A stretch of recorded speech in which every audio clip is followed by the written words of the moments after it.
proceed. Okay, so good morning, Brother Paul. Ako ngayon, Brother Eudoxio. Medyo makuri latak ngaran uwason. So, tawagan na lang ko nga Dox. Brother Dox. Usang lektor din niya San Jose Parish. Iton siyahan, salamat kaupay nga natagan kami din niya parokya. Hindi nga oportunidad nga madugangan pagurit amon pagintindi. O inhilarom hini nga aton gintutuhan nga relihiyon nga diin kumbinsido na kita nga tanan nga waray iba nga tinuod nga simbahan kundi ang simbahan Katoliko, Iglesia Katoliko. So pagpakyanay palakpakan na kita nga tanan nga kumbinsido kita unless waray may dadin niya aton na kumbinsido pwede ada mauli lanay palita joke. Iton akon la Brad kay may dalaliwat ako sa siguro nga karuyag imo i-explain para gihapon baga finally maintindihan nga kung may daman magpakiyan hamon makakabaton liwat kami. We can also tell them the correct answer kumbaga. Ay kasi damo nga nagpapakiyan na haatong mga Katoliko ito nasa rin kaya nga nag-aampo kamo mga santos. So ito nga part we should know how to answer if there are questions on that particular aspect. Nag-aampo pa talaga kita ang mga Katoliko at mga santos o diri. So, ito lang ang part itakon karuyag makahatag kagihapon induga nga explanation. Salamat. Okay, salamat sa tanong kung bakit tayo bang Katoliko ay nag-pray sa mga saints. Ang sagot, yes. Sapagkat ang mga santos, pag sila po ay mamatay na, meaning ang kamatayan ay separation between body and soul, yung kanilang soul ay doon na sa piling ng Panginoon. Ayon dito sa Ginpadayag, Kapitulo 6, versikulo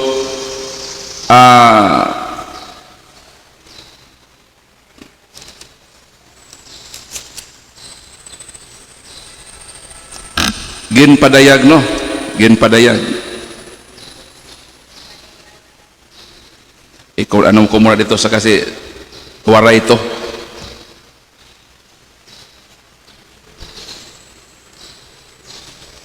So basahin ko lang ang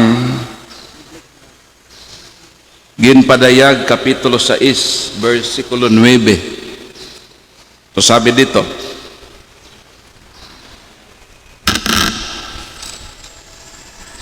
niyan gimbuong han kordero ani kalima nga silyo ngan hinkitan ko haubos han altar an kalag hadton mga pinanmatay tungod kay igin pasangyaw nira an pulong han Dios ngan nagmatinumanon hira han ira pagsaksi nagulyat hira hadako nga tingog Ginoo nga labi kamang kagarahom baraan ngan matuod maiha pabaan imo paghukom ngan pagsirot han mga tao dinhi hatuna tungod han pagpataya nirahan amon. So nakita natin dito na yung mga martir although patay na sila, meaning nagseparate yung kailang body and soul, sapagkat ang soul is immortal, ang body is mortal. Sangayon dito, nag-pray sila sa Panginoon na Panginoon makapangyarihan sa lahat, kailan mo pa ba ibigay ang hostisya sa aming kamatayan? Meaning, ito palang mga martyr or saints ay makahiling pala ng panalangin o prayers sa Panginoon. Ang sabi ng ibang relihiyon, bakit nagpe-pray kayo sa mga santos? Di ba matagal na patay yun? Pero dito sa Biblia, ang mga santo na nandoon sa kapiling sa Panginoon, nanalangin sila sa Panginoon. Tapos sa James chapter 5 verse 16, anong sinabi ng Biblia? The prayer of a righteous person is powerful and effective. So itong mga saints, mga santo na sila. So ang kanilang mga prayers ay dinggin ng Panginoon. Kaya meron tayong intercession of the saints sapagkat kahit patay na sila dito sa mundo, pero panahon na makapiling na sila sa Panginoon, makatanggap sila ng tinatawag na himaya. Anong sinabi dito? Colosas 3:4, kay namatay na kamo, ngan an inyo kinabuhi natatago upod kang Kristo dida ha Dios, han inyo matod na kinabuhi amohi Kristo, ngan kon magpahayag na hiya, magpapahayag man liwat kamo upod ha iya, ngan maangbit kamo han iya himaya. So meaning, yung mga santo, pag nandoon nakapiling sa Panginoon, makatanggap sila sa kaluwalhatian na kaluwalhatian ng Panginoon. Makatanggap sila sa gayon ding kaluwalhatian. So yung pagkakinig ng mga prayers, ay ganoon din sila. Makarinig ba sila sa ating mga prayers? Baka magtanong kayo, makarinig ba ang mga santos? Bigyan ko kayo ng 2 bersikulo na talagang makikinig sila sa ating prayers. Una, Mateo 18, versikulo 20. Ano ang sinabi dito? Kay kun may duha o tulo nga magkaripok hin pagampo haakon ngaran, aadto ako upod haira.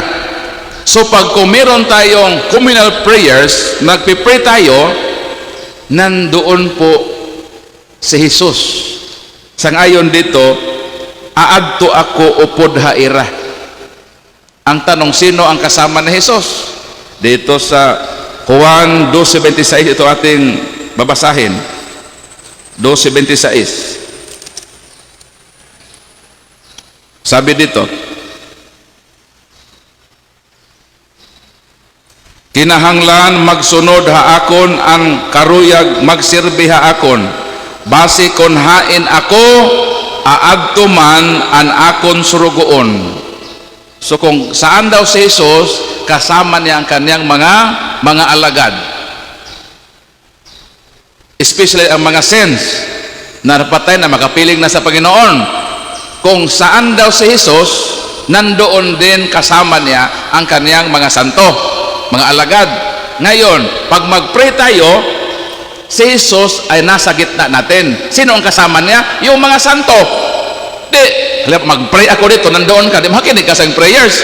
So ang lahat ng mga santo, sapagkat makareceive sila ng glory, katulad sa glory ni Jesus, na kahit saan tayo mag-pray doon sa Amerika, nandoon din si Jesus, sapagkat God is omnipresente.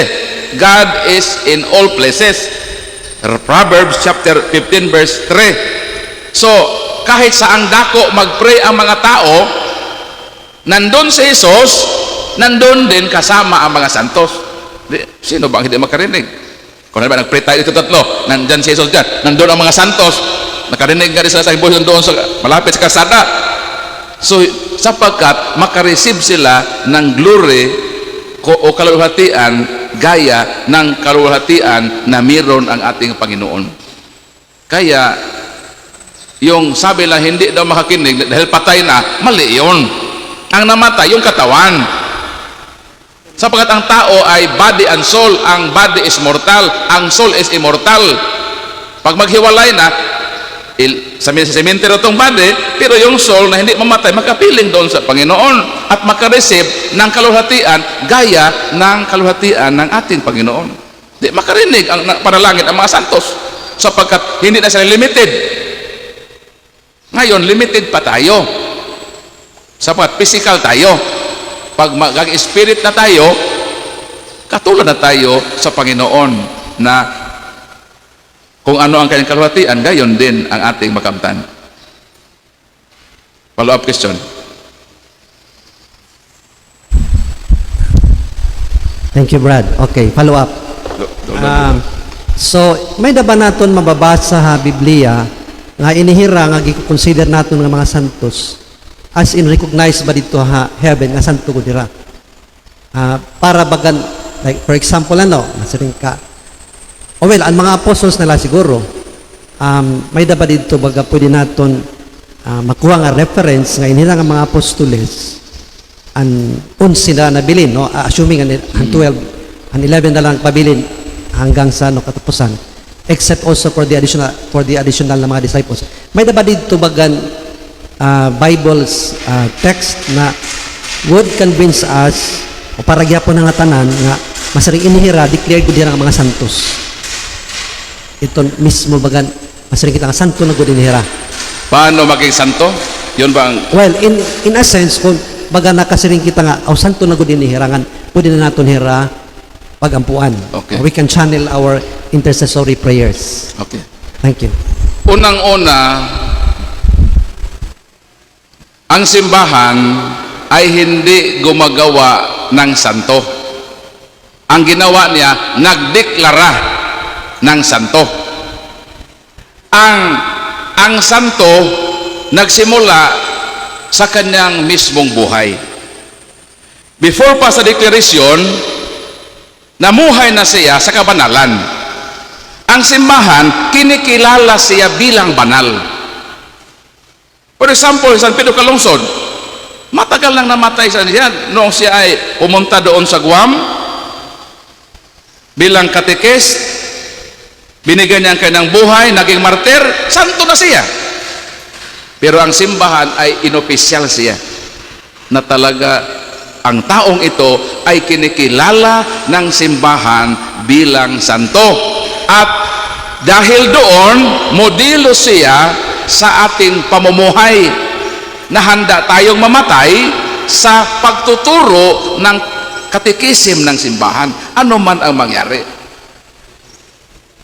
At dahil doon, tayong mga Katoliko, kailangan na sundin ang yapak ni San Pedro Calungsod at hihingi ng intercession sa kanya. For example, si Father Nilo, hindi pa declare na santo nung pinatay doon sa Nubesia. Nung pinatay siya during sa magmisa na siya, yung kanyang dugo, hindi ba naiwan doon sa sa floor ng kapilya? Merong isang tao na hindi na makakita. Tinatsa yung dugo at saka nilagay dito sa mata. Nakakita siya. So meaning, pwede kang manalangin sa kanya. Pero hindi pa yun opisyal sa simbahan. Pero kahit hindi opisyal, sapagkat ang taong ito ay banal na namumuhay. For example, ikaw, pwede ako mapasabi siya, bro, pakipray mo naman ako. Hindi pa ako sigurado ko na santo ka na. Di ba? Di ba sabi ko kagapon, Hester, pakipray mo ako while mag-ano ako dito. While mag-talk ako dito, isali mo ako sa iyong prayer. So pwede akong hingi na intercede mo ako. Hindi pa kasi santo. Hindi pa siya namatay. Hindi pa siya dineklara. Pero maaari na siyang mag-intercede sa akin. James 5:16. Pray one another. Kahit tayo makasalanan pa kayo ako din, bawal bang sasabihin ko na, bro, i-pray mo naman ako na sana protection ako pag uwi ko bukas. Hindi ka pa santo, no? Pero maaari ka nang hingan ng prayer. Ako, may magsabi din sa akin na, Brother Paul, mag-text ako, pakisali naman sa prayer, ang aking nandun sa ospital, sana may operasyon mamayang hapon, i-pray mo naman. Sabihin ko bang hindi pa nga ako na-declare ng santo, mga nalangin, hingi ka na ng prayer. Hindi. Rule yun ng bawat Kristiyano na pray one another. Even, hindi pa tayo na-declared as saint. So, mas lalo na, pag proven and tested na sang-ayon sa rules ng simbahan, canonization derived from the word canon means ang mga rules na iyon pasado tayo, so i-declare na saint. Mas tayo ang pastor nga mag-pray over sa hindi pa santo yon, lalo na sa Pedro Calungsod na nasa piling na ng Panginoon, tested na, pasado na sa mga rules na siya talaga opisyal na santo ng simbahan. So maaari bang hingi tayo? As I said, kahit ngayon sabihin ko, bro, i-pray mo naman ako, bro, ha? Pwede, nasa Bible yon.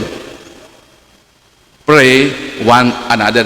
Ngunit, mas lalo na yung mga declared. Ang hindi pa nga declared, pwede na magpa-intercede. Mas lalo na yung declared. Di ba? Okay. So, okay na bro. Okay na. So, next.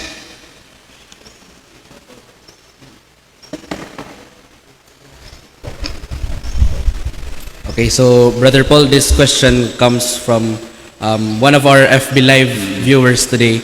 So his question goes, bakit tinawag si Mama Mary na morning star o bituon sa kabuntagon na ang morning star ay ang planet Venus? Sige, sige. Daniel, ano ang sabi dito?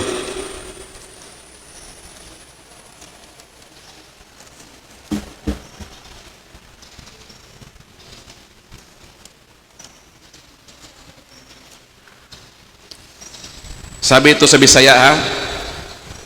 12:3 Ang mga maalamon mosidlak sama sa kahayag sa kalangitan og kadto na kabig og daghan ngadto sa pagkamatarong modanag hangtod sa hangtod sama sa mga bituon. Ibig sabihin yung mga tao na gumawa ng kabutihan sangayon sa Biblia ay maging bituin na nagniningning. Kung tayo maglingkod sa Diyos, marami tayong nadala ng mga tao sa Panginoon, maging bituin tayo na nagniningning. Kung tayong mga tao ay maging bituin, mas mahigit pa dyan ang mahal na Birhen. Siya ang morning star. Bakit? Sapagkat siya ang liwanag. Doon sa kanya, sa pamamagitan niya, nagkaroon ng liwanag ang ating buhay. Si Kristo ang morning star. Ang mahal na Birhen, yung kanyang pagka-morning star, nakadepende kay Kristo. Dahil ang lahat na kung ano ang meron sa mahal na Birhen, ang tunay na pakilala kay Jesus nakadepende rin sa pagkilala mo sa mahal na Birhen. Kaya naging morning star siya sapagkat sa pamamagitan niya nagkaroon ng liwanag ang sangkatauhan sa kaligtasan. So yun ang sagot. Dahil kung tayo maginingning tayo tulad ng bituin, kung gampanan natin ang ating role sa buhay, ang mahal na Birhen, mas lalo pa dyan. Siya ang morning star sapagkat siya ang simula, siya ang umaga ng liwanag ng ating kaligtasan. Kung hindi niya tinanggap ang role na maging ina ng tagapagligtas, madilim ang kinabukasan ng sanlibutan. Ngunit salamat na mayroong morning star, nagkaroon ng liwanag ang umaga ng kasaysayan ng sangkatauhan sa pamamagitan ng mahal na Birhen na Maria. Kasi yung sa litany, yung mga morning star, Ark of the Covenant, that is litany of the Blessed Virgin. Mga ano yun, mga poem yun. Sabi niya sa iba, mga balak sa mahal na Birhen. Kasi yung morning star, balak kasi yun, meaningful na tula doon sa mahal na Birhen na Maria na ating tinawag siya na morning star, meaning ang umaga sa liwanag ng kinabukasan ng sangkatauhan na nagiba ni Adan at ni Eva. Ang liwanag sa kaligtasan ay parang dumilim, ngunit ang bagong liwanag sa umaga nagsimula sa kanya sapagkat siya ang inilaan ng Diyos na dumating ang tunay na liwanag na si Kristo. John 8:12, I am the light of the world. Ang buwan ay kumuha ng liwanag sa araw. Ang liwanag sa mahal na Birhen ay nagsimula sa tunay na liwanag na si Hesus Kristo. Yun ang sagot. Symbolic yung morning star sa litany. Sunod, meron pa.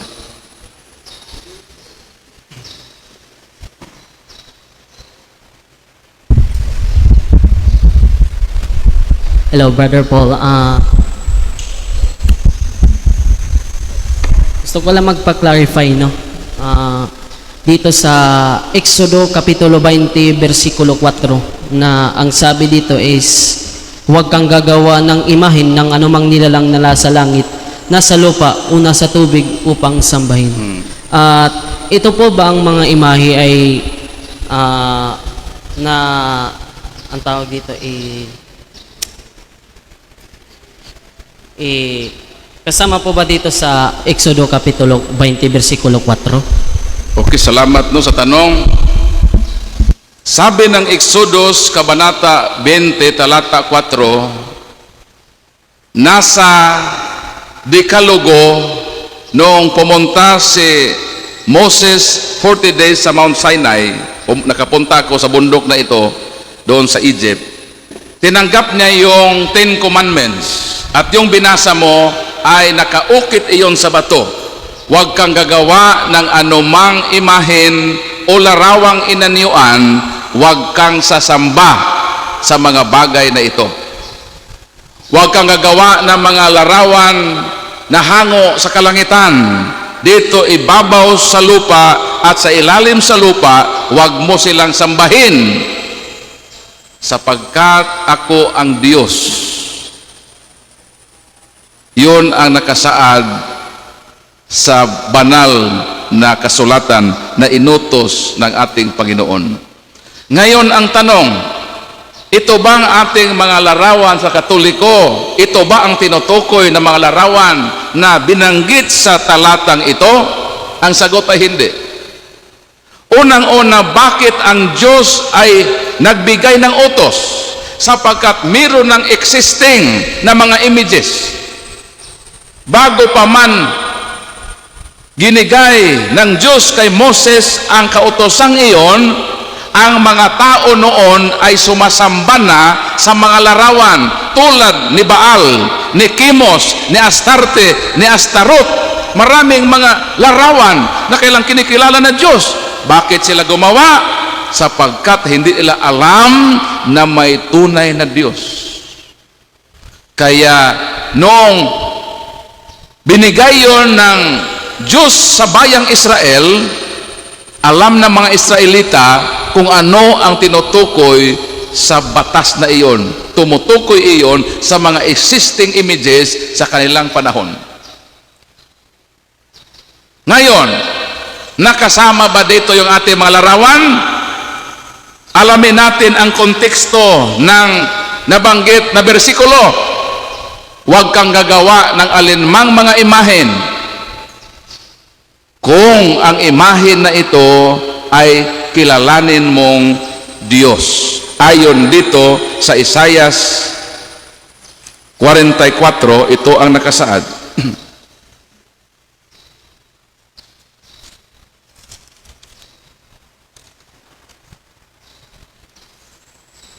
Sabi dito,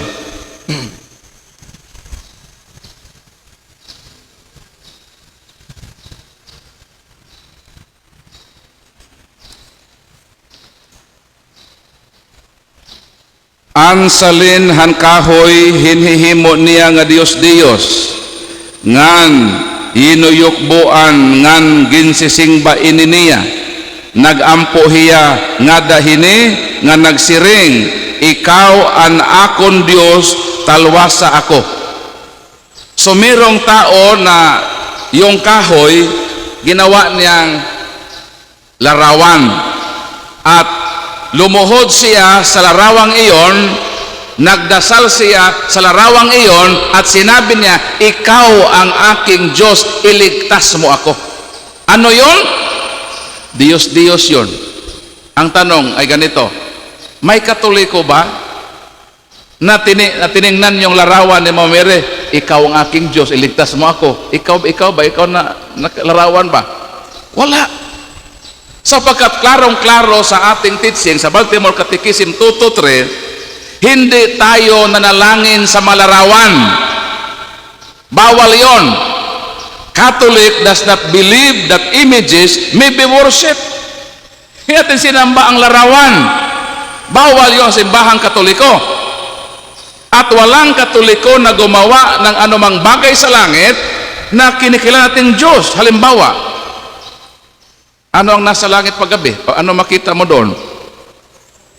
Makita ka ng bituin.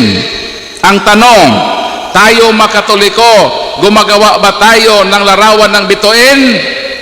Nilagay natin sa ating parokya, sinamba natin bilang Diyos at lumuhod tayo at sinabi natin, Diyos na bituin, bigyan mo ako ng pagkain. May Katoliko ba na ganyan? Ano ang mga bagay na dito sa lupa na huwag kang gagawa, na sambahin mo bilang Diyos? Tayo mga tao. Nandito tayo sa ibabaw ng lupa. Huwag tayong lalayo kay Jose Rizal sapagkat siya po ay merong monumento. May Katoliko ba na gumawa ng larawan ni Rizal, nilagay sa katedral, sinamba bilang Diyos at sinabi niyang, Diyos na Rizal, bigyan mo ako ng pandesal? Wala. Ano ang mga bagay na sa ilalim sa tubig? Sabi ng Biblia, huwag kagawa ng mga bagay na nasa ilalim ng tubig na iyong sambahin bilang Diyos. Ang tanong, tayo mga Katoliko, gumagawa ba tayo ng larawan sa mga bagay na nasa ilalim sa tubig? Halimbawa, lapo-lapo na isda.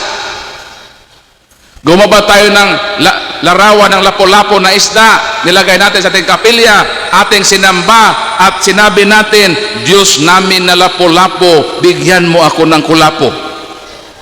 Walang Katoliko kahit lasinggiro na nagsasabi na gumawa ng larawan ng lapo-lapo na doon siya nagpray na Diyos na lapo-lapo, bigyan mo ako ng kulapo. Kahit lasinggiro, hindi na pumasok sa utak niya. Bakit? Walang Katoliko na gumawa ng alinmang larawan na kinikilala bilang Diyos. Hindi tayo nagpray sa larawan sa Mahal na Birhen na sinabi natin, Diyos Maria, pagalingin mo ako sa malaria. Meron ba na ganon? Diyos Agustin, salamat na pinahinto mo ang COVID-19. Walang Katoliko na ganyan. Ibig sabihin, hindi natin kinikilala ang ating mga larawan bilang Diyos. Hindi tayo nanalangin sa larawan per se na ating Diyos. Sino ang ating Diyos? Maliwanag sa ating pag-start pa lang sa misa. Sa Binisaya pa ni, himaya sa Diyos dito sa langit. Waray mo nga. Ano yan? May ganon ba sa waray? Masaman? Maura to? Himaya sa Diyos dito sa langit. Sumalinaw na ang ating Diyos ay nasa langit, wala dito sa larawan. Panahon sa ating prayer, ano ang sinabi natin? Ama namin na nasa langit ka. So hindi natin Ama itong larawan, kundi ang ating Ama na kinikilala ay nasa langit. Walang Katoliko na sumasamba sa larawan sapagkat ang turo ng Katoliko, Catechism of the Catholic Church number 2132, the honor paid to sacred images is respectful veneration, not the adoration due to God alone. Ang Diyos lang ang ating sambahin. Even the Blessed Virgin Mother na binigyan natin ng hyperdulia, hindi po tantamount na latria. Bakit? Sang-ayon sa ating doktrina, Mary is not a goddess. We cannot adore or worship Mary because worship belongs to God. We cannot kneel down to worship Mary because worship belongs to God. Yun ating pag-kneel down sa harap ng image sa Mahal na Birhen, veneration yon, hindi yon adoration. So ibig sabihin, walang violasyon na ginawa ang Katoliko kahit may larawan pa tayo, sapagkat hindi teaching ng Katoliko na ang mga larawan ay Diyos at hindi ito sambahin bilang Diyos, sapagkat maliwanag na ang adoration ay para lang sa Diyos, ang Ama, ang Anak at ang Espiritu Santo. Maliban doon, wala ng Diyos pa na kinikilala ang mga Katoliko. Kaya walang nalabag ang Katoliko sa sitas na sinabi mo. Exodo, Kabanata 20, talata 4. Sunod na tanong.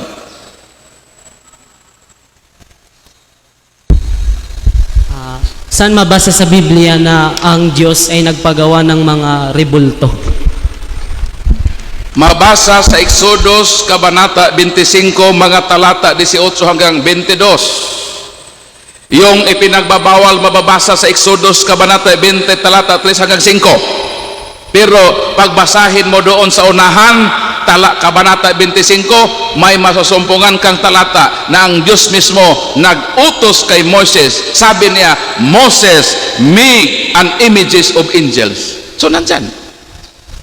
Ang problema sa ating mga ibang mga kapatid, magbabasa ng Biblia, hindi binabasa lahat. Pinuputol yung bersikulo. Exodus 20, may prohibited images. Pag bersikulo kapitulo 25, nandoon yung mga images na allowed. Numeros 21, 9 hanggang 10, nagpagawa ng ang Diyos kay Moises sa larawan ng ahas na bronze.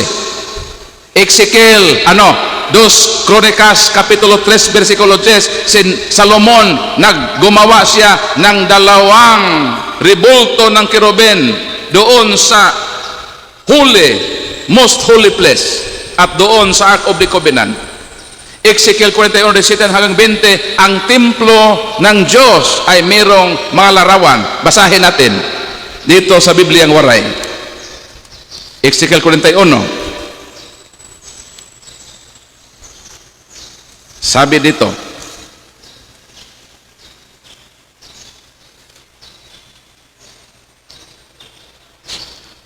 loob hin ginuhit nga mga palmera ngan mga kerubin an mga bungbong hasakop han templo ngadto gud haigbaw han mga porta gin ang nga nagsunod-sunod an palmera ngan an mga kerubin hapalibot gud han kwarto. May tagduha nga bayhon ang kada kerubin, bayhon hintao nga nalingi ngadtuhan palmera hausa nga ligid, ngan bayhon in leon nga nalingi ngadtuhan palmera haluyo, sandag sugad hini hapalibot han bungbong tikang salug ngadto ha igbaw han mga porta. So ibig sabihin, ang templo ng Diyos ay maraming mga larawan. Ang alam ng ibang relihiyon, ang larawan lang na ipinagbabawal. Ang larawan na pinahintulutan, hindi ila babasahin. Tinatawag ito sa amin na theological partiality. Kami, pag mangaral kami sa Katoliko, ang aming babasahin, ang larawan lang na ipinagbabawal. Hindi namin binabasa ang larawan na pinahintulutan sapagkat mabuking kami. Kaya pag ang Katoliko ay alam ang katotohanan, mabuking ang mga pastor. Ang alam ng mga Katoliko na ignorante na isa lang ang larawan, ipinagbabawal. Kaya maraming Katoliko nadali sa ibang paniniwala. Delikado po ang theological partiality. Ang babasahin na Exodo kapitulo 20, hindi na babasahin ang kapitulo 25. Katulad ito sa isang ama na inutusan niya si Raymond na pumunta doon sa Tacloban, pupunta sa merkado. Binigyan ng 3,000 si Raymond, sabi, anak, pupunta sa Tacloban, mamalingki ka doon. Pumunta si Raymond doon sa Tacloban. Kailang bahay doon sa sa bundok, walang telebisyon doon, ang meron doon radyo lang. At nung uwi na si Raymond sa bundok, yung putos ng daing dyaryo, yung balita ba, So pagkatapos ni tatay na-arrange yung mabinili ni Raymond, nagbasa tayo doon sa bundok, nagbasa ng balita. At noong nagbasa-basa si tatay, sabi niya, ang aksido ay mabuti para sa mata. Tapos ang kaniyang edad ay 70 na, medyo pag magbasa, magluha-luha, nakabasa siya na ang aksido ay mabuti para sa mata. Nung tumingala siya sa kanilang atip, may aksido na nakaano doon. Nakaano ba? Nakasuksok. Inuha niya. Sapagkat nabasa niya, ng aksido daw ay mabuti para sa mata. Anong ginawa niya? Pinatulo na sa mata parang aymo. Ano ang nangyari? Masakit yung aksido pag matamaan ka. Humiyaw sa sakit. Napakinggan ni Raymond. Sabi ni Tay, ano ang nangyari sa iyo? Nabasa ko sa balita na ang aksido pala ay mabuti para sa mata. Kaya, tinatuluan ko ang aking mata na aksido. Ano ang sa mata? Nabulag si tatay. Sabi ni Raymond, binasa mo ba tay kung ano ang sunod na sinabi doon sa dyaryo? Wala. Hinanap ang, may karugtong pa kasi, may karugtong sa baba. So hinanap ni Raymond ang karugtong sa baba. Noong pinagtabi na yung balita, ang mabasa pala, ang aksido ay mabuti para sa mata, kama, kung ibig mong mabulag. Ano na kay tatay ni Raymond? Nabulag dahil nagbasa na hindi na binasa ang kabuuan. Kaya delikado pag magbasa ka na larawan lang na ipinagbabawal, hindi mo ipagpatuloy sa Kapitulo 25 na may larawan pala na ipinahintulutan ng Diyos, ilagay doon sa templo ng Diyos. At ang larawan ay ginamit ng Panginoon bilang instrumento sa kaligtasan ng mga tao.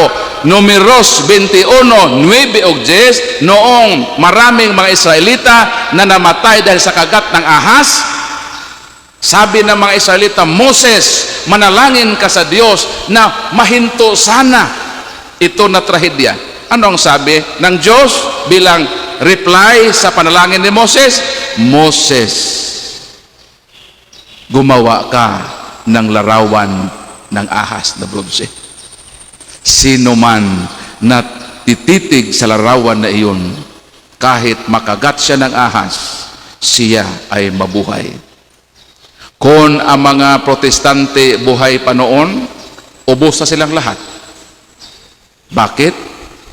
Ayaw nilang larawan, lalo na't pa ang larawan ay ahas. Hindi nga sila tititig sa larawan ng mga Mary na tao yun, lalo na't pag ahas ang larawan. Kung ang protestante ay nabuhay sa panahong iyon, ubos na silang lahat. Ang Katoliko lang ang mabubuhay sa panahong iyon. Palakpakan natin ang ating Panginoon. Kaya ang Diyos na nag-utos na mirong larawan ipinagbabawal, gumamit ng larawan sa kaligtasan ng tao. Ngayon kung ang larawan ay Diyos-Diyosan, ibig sabihin ang Diyos pala ang author ng Diyos-Diyosan, sapagat nag-utos siya na ang kanyang templo ay lagyan ng larawan. Si Kristo ay hindi po nag-object sa larawan. Gospel of St. Matthew chapter 22 verse 19 to 20, ano ang sinabi ni Jesus? Sabi niya, bigyan niyo ako ng pera. Bigyan mo ako, sister, ng pera. Yung 5 pesos para 10 pesos na coin. Meron ka dyan?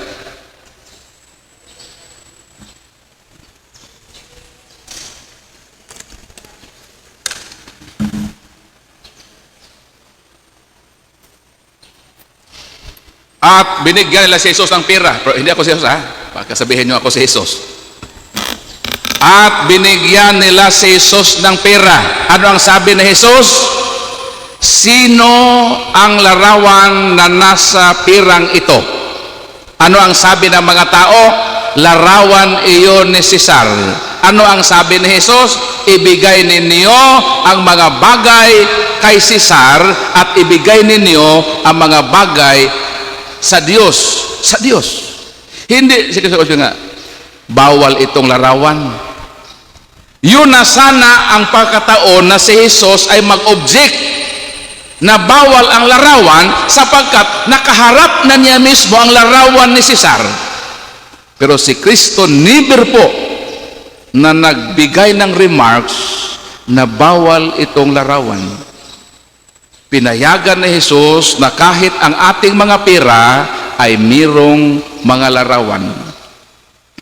Ang mga ibang relihiyon allergic sa larawan, pero gustong-gusto na ang kailang pera ay may larawan.